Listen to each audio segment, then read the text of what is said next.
about Tanya, that everybody has deep inside of their neshama a hidden love for Hashem is dormant, it's sleeping. And you got to wake it up. So problem is, why is it sleep? The chokhmah inside of you is asleep in Rashaim, because as long as their da'at and their binah is preoccupied with worldly pleasures, so then it blocks their ability to go and have chokhmah, to wake up and to see come close to HaKadosh Baruch Hu. However, he says, however, let's say we were talking about how some tzaddik, some Rashaim even, they're able to give up their life for Hashem. How is that possible? It's because they got woken up. They're deep chokhmah for Hashem. They got woke up, and it says in the pasuk, "Ve'ikatz ke'ishan Hashem." And Tehillim says, then God awoke as one asleep, meaning their power and their neshama was aroused. And la'amod b'seyon be'emunat Hashem, b'li shum ta'am da'at sechel musag lo, even without any reasoning, any knowledge, any intellect. להתגבר על קליפות ותאוות העולם הזה בהיתר באיסור שהורגל בהם. And he was able to overcome the klipot and these worldly temptations that usually he's not able to overcome because of the test of giving up his life for Hashem, but that because he woke up. So you see, to be able to wake it up, you need something. The more sleepy he is, the more of a powerful nisayon for the sake of Hashem. You need to wake him up, and the less sleepy he is, the less of an awakening you need to do for the neshama. A regular mitzvah can wake you up if you're awake, but if you're spiritually sleeping, so then you need to be able to have a bigger spiritual experience to be able to wake you up. They say the farther the person is from Hashem, the bigger the rabbi or the bigger the hidush needs to be in order to be able to wake the person up. You tell a guy a simple Gemara, or whatever Rava said, a regular guy, unbelievable what Rava said. But a guy who was not so learned, so what, a rabbi says something in Gemara. No, it needs to be like a big, Zohar, big chidush for him to, wow, that's special, and he wakes up from it. So therefore, a person has to know that there's a way to wake it up. You just need the right spirituality. How are you going to get? Either it has to be, you have to turn off a lot of the gashmiut that's giving klipah, to not understand the simple spirituality that's in front of you, or you need a bigger chidush, you need a bigger test, bigger experience to be able to wake up the chokhmah hidden inside of you.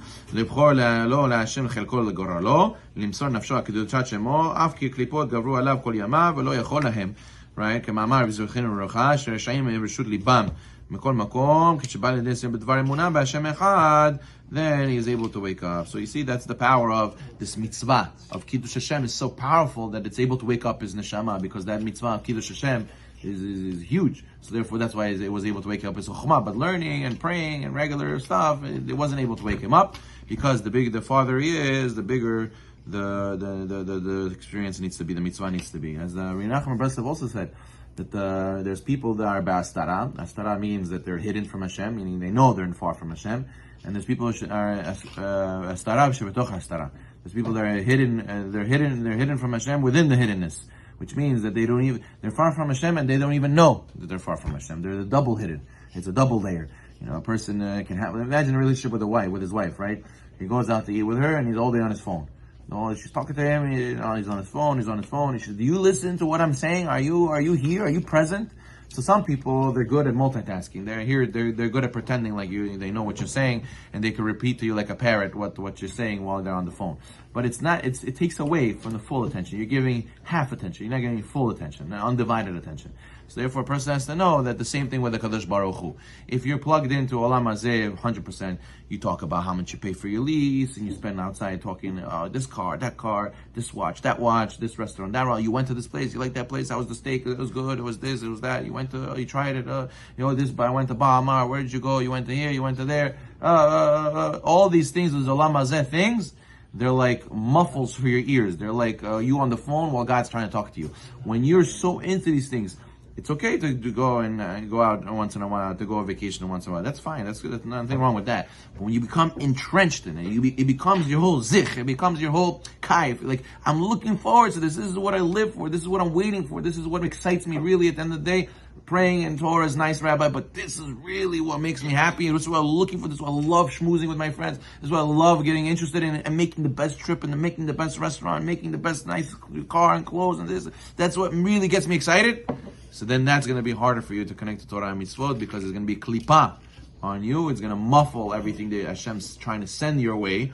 and then you'll be asleep. You'll be asleep a lot more, and you won't be able to taste the beauty and savor the kayamok of the chidushim and the Torah and the prayers that you're trying to access. So therefore, he says, there's a way to wake it up, but you got to go turn off all those ta'avot, and you got to lower them, because you can't be, not everybody can be olam hazeh and olam haba. It's very hard to be in olam hazeh and do it l'shem shamayim, and also be in olam haba. The Tosafot says the person has to pray that their stomach should not be full from the gashmiut, because then there's no room for the ruhaniyut. So a person has to, okay, listen, we're a double-edged sword. We have to be in olam hazeh and olam haba at the same time, but when you were in olam hazeh, it has to be l'shem shamayim. Like Rabbi Yehuda Nasi. He never was missing any delicacy on his table on Shabbat, but at the end of his life, he raised his 10 fingers to Hashem, and he said, Hashem, you should know, you can testify for me, that not even from my pinky finger, I enjoyed from all of this for myself, for my Borei Pri Yishkam. Chaz v'shalom, I did everything for your sake, l'shem shamayim, b'nei or Hashem. And so Baruch Hu melubash u'chochma b'nefesh. He says that what? That he, in the light of Kadosh Baruch Hu, that's present in a person's soul's chochma, gadol ve'atzum kocho kol kach. It's so great and powerful. Legaresh lidchod sitra achra klipot shelo yuchal ligo afilu beluvushav. It will be able to expel and push away any sitra achra. That's the power. If you wake up your chokhmah inside of you, it's able to push away all sitra achra and klipa. And that's what we did in Yom Kippur. Every time we did chatati aviti pashati, every time we said Yud Gimel Midot Hamim, the Mekubalim explained that through that action you're taking away more and more of the spiritual gunk of all the klipa that you had in your neshama. You got purified. Yom Kippur. Then now you're chista. Now you're as pure as you can be the entire year. And he says, Shehem machshava dibur maaseh shemunat Hashem echad, which comes through the speech, the thought, and the actions that you do. They're related to having faith in Hashem. So therefore, a person has to know that you're able to wake it up. You just have to be able to tone down the gashmiut and be able to have a real spiritual experience. And you could wonder, we were speaking about this guy who's the hiddenness within the hiddenness. Rabbi Nachman says what? Afilu be'astara shebetoch hastara bevadai gam sham nimtza Hashem yitbarach. Right? Avadai Hashem is also there. Meaning that guy, even though he's hidden within the hiddenness, he is also, there's chokhmah of Hashem also deep in his neshama. He has deep love for Hashem as well. And that's what the Bavitcher Rebbe used to say, right? Everybody has a deep candle inside of them. You just have to light it. You have to give the spark. You have to spread the candle one to another. And through this, you'll turn everybody on spiritually, and they'll be able to be the person they're supposed to be. And really, also, the Bavitcher Rebbe said many times, also in the Tanya writes the same thing, that a person who's far from Hashem, if you think about it, the Yetzer Hara, the bigger the Yetzer Hara, right, the bigger the Tzaddik, right? So if the Yetzer Hara is bothering this guy, that means that he's really a holy person, and the Yetzer Hara doesn't want him to be a tzaddik. So in a way, if you look at it, the Bavitcher Rebbe is saying, the guy who's far from Hashem, Hashem really wants him, because look how much the Yetzer Hara is bothering him, and they're not letting him be a tzaddik. So in a way, I want to go and save him. I want to go and help him, because look how much the Yetzer Hara is. Okay, he should have fought the Yetzer Hara and overcame it, but that's a hard test. And look how much it's chasing. That means it really wants him. So that's why they're busy doing mitzvahim. Mitzvahim is where they go and they help other people put tefillin, help other people do mitzvot. Because you have to realize, in a way, this person is very holy. There's a reason why Yetzer Hara is bothering him, and this that I overcame mine. That in a way that shows that he had a bigger test than me. And the willingness to die for Hashem that he's able to tap into is called reverence that's contained in love. You know, when you're walking down a wedding, you're very happy, but you're very serious at the same time. You don't let anything just willy-nilly happen at the wedding. Everything has to have an order. Everything has to be a certain way. You want everything to be perfect. Your father-in-law says, no, it's not your turn. Don't go. He has to go first. He gets all upset. Why didn't you put this dish out? Why didn't you put that dish out? Why don't have chairs? He's very angry when things don't go right, but at the same time, he's doing it. Why? Because he's happy. He's doing it out of love. He's doing it because he wants to enjoy his son or daughter's wedding. Same thing we have to be with the Kadosh Baruch Hu. Where there is Gilah, Sham Te'erada, like Gemara says. Wherever there is love for Hashem, at the same time there has to be fear. We do the tefillah properly. No talking in shul. But we do it out of love for Hashem. We love everybody here. So at the same time, it's a balance that a person has to have. B'dhelu, urhimu, dhelu. Shniya avat tivich b'nefesh elokit, shebichlalut Yisrael, shechafetza artzana teva ledabek b'shosha mikora. Every single person deep in the neshama, they naturally love HaKadosh Baruch Hu, naturally love mitzvah. Naturally, the problem is we got blocked off and get distracted with other things.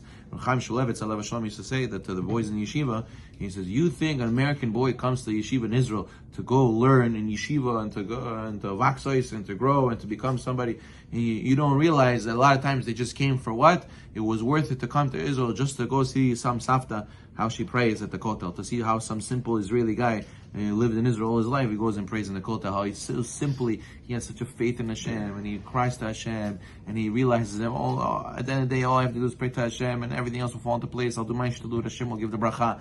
It was worth it just to see this guy, how raw and how beautiful, deep inside of all of us, we have an emunah like that guy. It's just we clouded it, we polluted it, we ruined it, and that's the koch we have right now, right after Yom Kippur. We have to not pollute it. We have to keep it clean as long as we can, and that way we'll go as far as we can. B'ezrat Hashem. Baruch Ne'olam. Amen.